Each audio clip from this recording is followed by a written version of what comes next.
Doma Sports Talk worldwide with some news from the world of boxing. So y'all know what time it is. You ain't in a rush to get concussed. Now let's talk a little bit of heavyweights, Deontay Wilder and stuff like that. You know what I mean? A lot of news been coming in on Deontay Wilder lately. You know, when he said things after his fight, doesn't really matter what he said. He's gonna get some backlash from it. But you know, you hear Paulie Malignaggi, commentator, former boxer, pretty good one too. Two-time champ. And Paulie Malignaggi is like he's not gonna have a chance against your boy Tyson Fury in the third fight. He's probably gonna lose that third fight too. He probably would never beat a Tyson Fury, right? It's an opinion, and he ain't the only one with it. A few of them have that opinion. Deontay Wilder has to change up a lot of stuff to beat Tyson Fury, right? Dominic Brazil, a guy Deontay Wilder knocked out, big guy. Dominic Brazil, one of the guys that I personally think gives Tyson Fury fits, right? Dominic Brazil is one.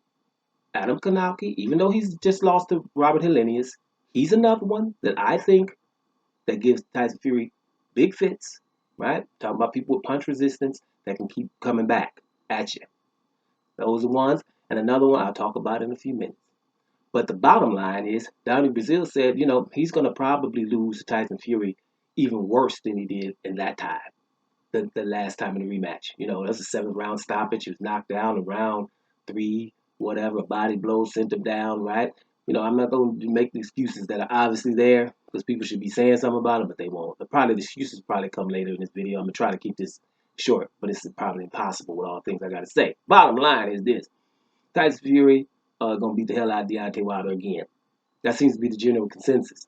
And for me, I love it. I told you. I'm not going to say this is the best case scenario for Deontay Wilder, but it's damn sure the second best. Because with the best case scenario is Deontay Wilder comes out in the first fight against Fury and knocks him out. But if you can think for a second, anybody out there, Deontay Wilder comes out against Tyson Fury and knocks him out in that first fight. Does he get love, props for that, acknowledgement? No, Tyson Fury is a bum after that. Just like the rest of the guys Deontay Wilder beat. He's a bum after that. Like all of the bums, we call people in boxing bums that I don't know who are not. The people we don't call that don't win all their fights. Everybody that lose a couple are bums. I'm talking. We can go way back to Ernie Shavers. Remember people like Razor Ruddock, Andre Galata. Shoot, Buster Douglas was a bum before he beat Tyson. After he beat him, he's a bum again. Frank Bruno. A lot of people didn't think Frank Bruno was nothing. Pinklin Thomas, Burt Cooper, all those guys that gave people good fights back in the day would be bums now. David Tua, he never got a championship. David Tua was dangerous, but bum. Francois Botha. You remember Francois Botha? Bad boy, actually. Was in a few losses. People seen him in those losses. Those close fights or wins, no, he didn't really say nothing about him. James Bone Crusher Smith, Tim Witherspoon, like a Tony Thompson, who I really liked a lot, right? Jerry Cooney, Mike Weaver, those are fighters that, by the criteria that we have today, are bums. Most of them didn't have titles. A couple of them did get a title, a short, and then lost it again. Fighters like that, all of them are bums, except for the very best. Right now in boxing, we talk about 5 fighters in the heavyweight division. The rest of them are bums. Deontay Wilder beat them, they bums anyway. You know what I mean? And that's how that rolls. But I'm just saying this. Deontay Wilder, if he fights Tyson Fury again, he has it all to gain. That's why I like the fact that everybody's saying it's bums. He doesn't have the opportunity to win or whatever, because they sure would have called Tyson Fury a bum if Tyson Fury would have lost to him per knockout in that first fight. So now everyone acknowledges how good Tyson Fury is. They forget that he's huge as hell. Yeah, he has skills. But if he was small, and I'll say it again, if he was small, about 6'3", 6'2", I don't know if he would to win a championship.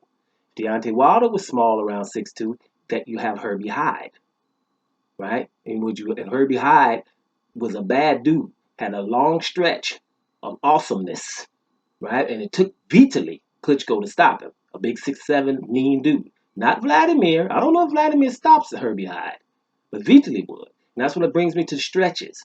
When you have a stretch like Deontay Wilder has, I don't really care if Tyson Fury has his number.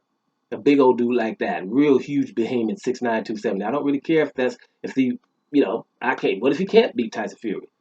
Like I said before, don't mean the rest of you gonna beat him, right? Don't mean the rest of you gonna beat him. And that stretch of 42 knockouts in a row, that's why people are jealous of him, because he was able to learn boxing real quick and knock everybody out. And that pissed a lot of people off. Right now, I ain't just talking about the racist ones. That's obvious. But just a lot of people, probably a lot of boxers, just not, you see them reluctant to give him props because he's knocking everybody out. And then was like, hey, we can call him a bum. He can call him a bum. We can call Gerald Washington a bum. We can call Maddox Scott a bum. We can call Johan De Hoppus a bum. We can call Bermain Stavern a bum. Even Luis Ortiz is real old bum. Dominic Brazil bum. Everybody's a bum. It doesn't matter, right? And there's not too many people gonna beat them bums. But Deontay Wilder had an awesome stretch. So for me, he can't really do no wrong now. But you don't have to win again. I saw that stretch. You gonna tell me that Prince Nassim Hamed, one of my favorite fighters, oh, he lost to Barrera. He's a bum. So all of that entertainment that Prince Nassim gave us before losing to Barrera, and all those awesome things he did, the way he came to the ring and beat people up, fighting unconventionally with knockout power, making us watch smaller people, he's nothing because he lost to Barrera, right? That's how we're doing. Herbie Hyde lost to Vitaly Klitschko. Shoot, the king of stretches, Mike Tyson. We always talk about his stretch. Ooh, he became the youngest heavyweight champion. He was scaring people, blah, blah. Got to Holyfield, got to Buster Douglas, lost, right? Then with the excuse, oh, he didn't look the same in the fight. He was still Mike Tyson. Whatever, you can't. It was just one training camp. You're going to lose all that awesomeness you had and just didn't have one training camp and lose to Buster Douglas, who had about 4 losses at the time? But Tyson gets a pass for that. Then beat up some more people. Then got in there with Holyfield and lost twice. But we care about Mike Tyson's stretch. Mike Tyson is in some GOAT conversations because of that stretch he had. And everybody that beat him after that stretch gets very little props. Holyfield versus Tyson 1 was one of the most awesome fights you want to see, considering all the things that what were going on, who Mike Tyson was, what they thought Holyfield. I think Holyfield was about 5-1 underdog in that fight. Wasn't supposed to go many rounds. I watched that fight about at least once a year, or maybe even twice a year. A great fight, right? But Mike Tyson had an awesome stretch. So when you're talking about Deontay Wilder, for me, he's still the guy that has fought Louis the Real King Ortiz. That's who he is.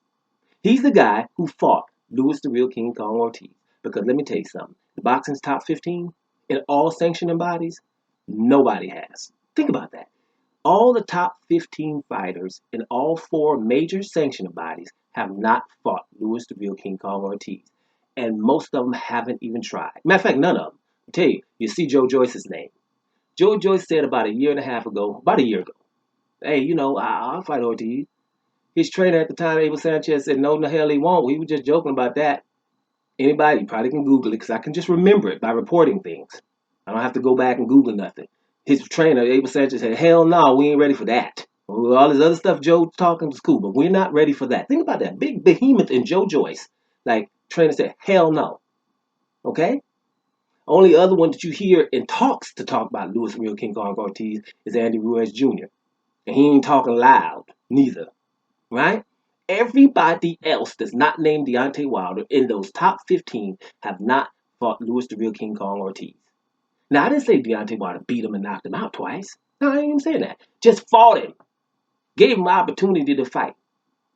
And only one person was in negotiation. Now, we're talking about the mandatory for Anthony Joshua. Right? When Deontay Wilder fought him, he was not even in his sanctioning body. Went from the WBC because people were saying he was a boogeyman. Hey, can I fight this guy then? He was the WBA mandatory for Joshua and they were messing him around. Totally shenanigans with the guy. Right? So Deontay Wilder said, okay, because the fans from Joshua and all of them was like, but why don't you fight him? So Deontay tries to go fight him. He was doped. He wants to even fight him doped and couldn't. So he gives up, but then after he finished all that dope stuff, fought him anyway. Anyway, guys, as a voluntary, and we know he fought him twice. Guys, Louis the Real King Kong Ortiz twice as a voluntary. A Cuban southpaw twice as a voluntary. That means nobody told him, you got to. Do you understand? And no one else has even thought about it. Okay? And still ain't. And Louis the Real King Kong Ortiz, yes, people, this is one of the guys that I got winning against Tyson Fury.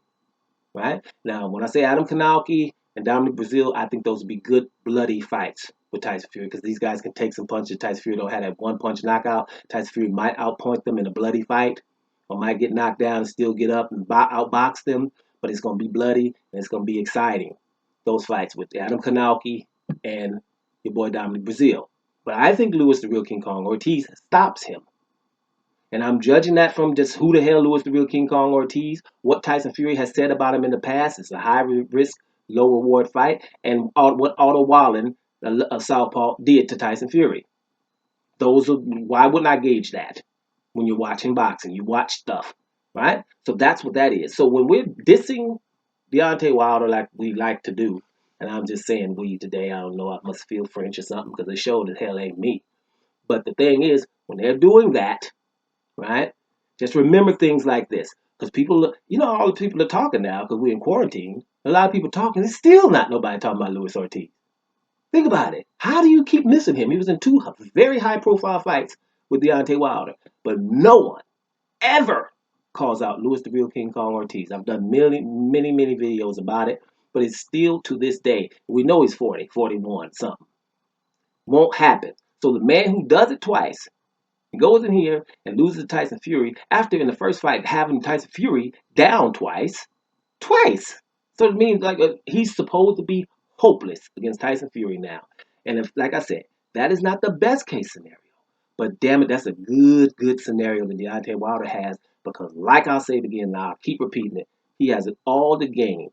And that's the very first time in his career. And everyone's saying, well, he can't do that. He's so old. He depends on his right hand. Well, he does. I got this. That's why. Why wouldn't I when it's happened 41 times in a row? But at the end of the day, he broke it several times.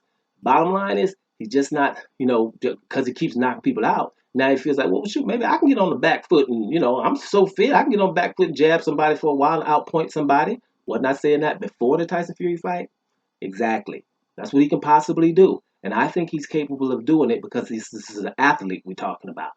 Right? So let's see what happens going forward with Tyson Fury fight, if it ever happens, because we don't know. But if it ever happens, let's see what the odds say. Because the odds say 5-1 from Tyson Fury, let's all go get rich. Doma Sports Talk worldwide. And I'm about to here, y'all.